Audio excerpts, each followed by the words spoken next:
hombre había muerto en esa isla. Nadie hubiera ido a rescatarlo. Pero para ese hombre fue la tragedia más tremenda. Se quemó lo único que tenía.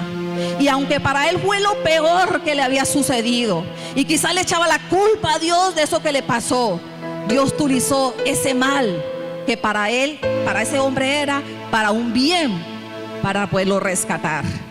¿Cuántas cosas suceden en nuestra vida que no las entendemos, mis amados hermanos? Pero Dios las utiliza para nuestro bienestar. No sé qué momento difícil usted está viviendo en esta mañana. Quizás para usted es lo peor que le está sucediendo. Y nos imaginamos que somos los únicos que nos está pasando esa situación. Pero todo Dios lo torna para bendición y provecho de nuestras vidas. En la vida del rey David, en la vida de este hombre de Dios, desconocemos, mis amados hermanos, cuáles fueron las circunstancias que este hombre vivió para haber llegado a ese lugar que él lo comparó como estar en un pozo. Puede ser las persecuciones que sufrió del rey Saúl. La palabra de Dios nos dice que el rey Saúl lo perseguía constantemente para matarlo.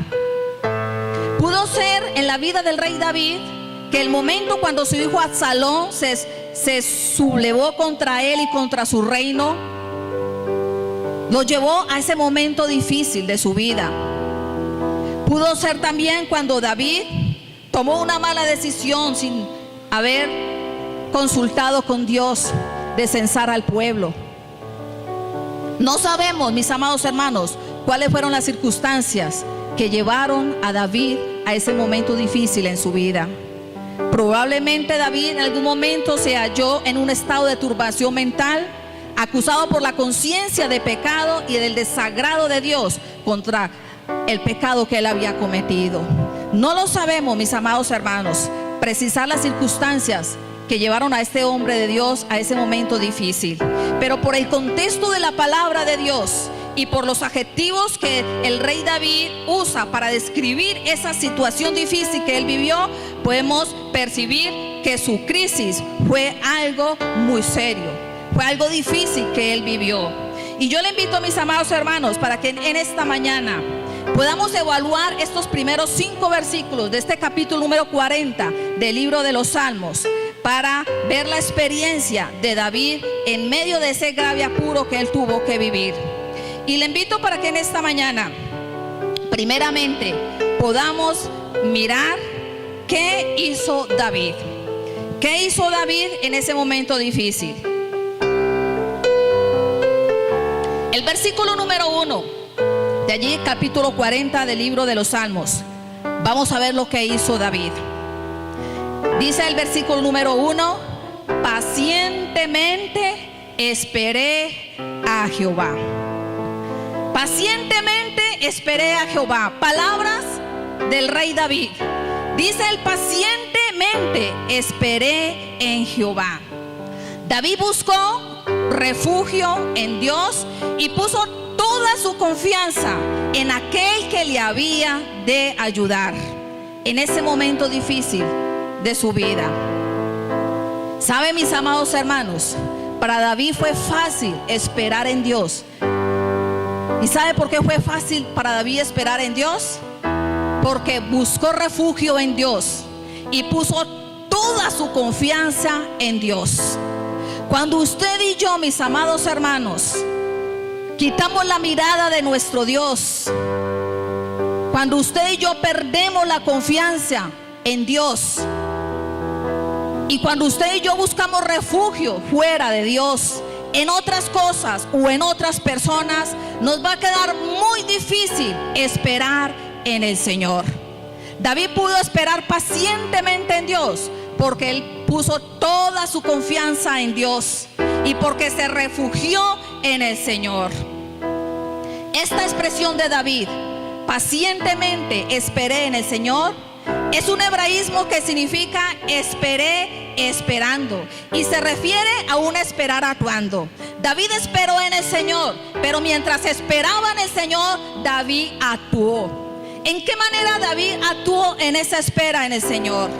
La palabra paciencia tiene su origen en el griego pateo, que significa actuar, declarando, pisando la palabra, pisando sobre las circunstancias. David esperó pacientemente en el Señor, pero mientras esperaba en el Señor, él declaró la palabra sobre el momento difícil que él estaba viviendo.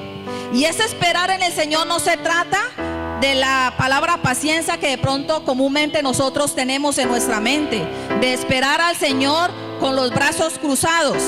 Se trata de una espera actuando. Se trata de una espera sincera en Dios y en sus misericordias. Que mientras usted y yo estemos esperando en nuestro Dios, mientras vivimos ese momento difícil en nuestras vidas, usted y yo podemos declarar la palabra de Dios. Eso es esperar actuando en la palabra del Señor. Que en el momento difícil de su vida, en el momento difícil que usted esté enfrentando, no importando cuán grande sea su necesidad, no importando cuán grande sea su problema, que usted y yo podemos levantar nuestra voz y declarar lo que la palabra de Dios dice para nosotros. Amén. Que podamos decir: Señor, tú eres mi castillo, tú eres mi fuerza, tú eres mi más alto escondite. Que podamos decir: Señor, yo voy a confiar en ti. Que podamos decir: Señor, tu palabra dice que tú me vas a librar del lazo del cazador. Que podamos decir: Señor, aunque ande en este valle de sombra y de muerte, no voy a temer mal alguno, porque tú estás conmigo. Tu palabra dice que van a caer 1000 y 10,000 a mi diestra, a mi lado, pero a mí no me alcanzarán. Señor, tú eres mi refugio. Señor, tú eres mi esperanza. Tú eres el que levantas mi cabeza. Tú eres el escudo alrededor mío. Que yo pueda declarar la palabra de Dios sobre mi vida y sobre las circunstancias que esté viviendo en ese momento. Eso es esperar actuando en la palabra de Dios. David dijo: yo esperé pacientemente en el Señor. Esperar, mis amados hermanos, implica seguir caminando. Esperar implica seguir corriendo. Esperar implica seguir volando por encima de las circunstancias. Eso es esperar en el Señor. Pero solamente si esperamos en Dios, vamos a ser merecedores de las bienaventuranzas del Señor. Solamente vamos a ser merecedores de las bienaventuranzas de nuestro Dios cuando nosotros sabemos esperar en nuestro Dios. Isaías 40, versículos 30 y 31 encontramos una bienaventuranza para los que esperan en Dios. Isaías capítulo número 40, el versículo número 30 y el versículo número 31. Allá hay una bienaventuranza para los que esperan en el Señor. Y dice Isaías 40 que los que esperan en Dios tendrán nuevas fuerzas. ¿Qué van a tener los que esperan en el Señor? Nuevas fuerzas. Dice que tendrán nuevas fuerzas. Correrán y no se cansarán. Caminarán y no se fatigarán. ¿Quiénes van a ser herederos de esa bienaventuranza? Los que esperan en el Señor. Que los que esperan en Dios van a tener nuevas fuerzas en ese momento para seguir esperando en el Señor, no importando el momento difícil y las circunstancias que estés viviendo. ¿Cuántas veces, mis amados hermanos, sentimos que perdemos las fuerzas en un momento difícil? ¿Y sabe cómo podremos tener fuerza de nuestro Dios para seguir esperando en Él? Colocando nuestra confianza en nuestro Dios. Y la confianza en Dios, mis amados hermanos, escúcheme bien, la confianza en nuestro Dios es la característica de los bienaventurados. La confianza en el Señor es la característica de los que confían en nuestro Dios. Alguien decía, mis amados hermanos, que usted y yo podemos estar tan pobres como Lázaro, tan enfermos como estuvo el rey Ezequías, que usted y yo podemos estar tan solos como estuvo Elías, pero que si tenemos fe en Dios, ninguna aflicción externa puede impedir que nos llamen bienaventurados. Ninguna aflicción externa va a impedir que a ti y a mí nos llamen bienaventurados, porque por encima de nuestras circunstancias vamos a seguir confiando y esperando en nuestro Dios. Y no sé cuánto le dan la gloria a Dios en esta mañana. Eso es esperar en nuestro Dios. No importa cuán enfermo estés, no importa cuán necesitado estés, no importa cuán solo estés, no importa la circunstancia difícil que nos esté rodeando, no importa las circunstancias externas que tenemos a nuestro alrededor. Porque si tenemos fe y confianza en nuestro Dios, mis amados hermanos, vamos a poder esperar en nuestro Dios. David, el rey David, no esperaba alivio de ninguna otra cosa ni ninguna otra persona. Esperaba ese alivio de parte de Dios.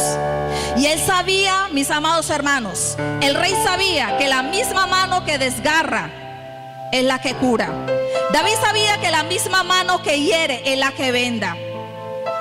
David sabía en quién había puesto su confianza. David sabía en quién estaba esperando. En Oseas, capítulo número 6, el versículo número 1, el profeta hace una invitación al pueblo de Dios. Y miren lo que dice Oseas capítulo 6, el versículo número 1. Oseas, el profeta de Dios, le dice al pueblo: venid, volvamos a Jehová. Como que el pueblo se había apartado del Señor. Y el profeta le dice al pueblo: pueblo, volvámonos a Jehová, porque Él arrebató y nos curará. Él hirió, pero Él también nos vendará. Y el profeta hace un llamado al pueblo de Dios de volvernos a nuestro Dios. Y creo que estamos en tiempo, mi amada iglesia, en que muchos necesitamos volvernos a nuestro Dios. Fuera de Dios, mis amados hermanos, no somos nada. Apartado de Dios, usted y yo no podemos hacer nada. Necesitamos volvernos a nuestro Dios. Y este llamado que hizo el profeta al pueblo, creo que es un llamado para la iglesia de hoy, de volvernos a nuestro Dios.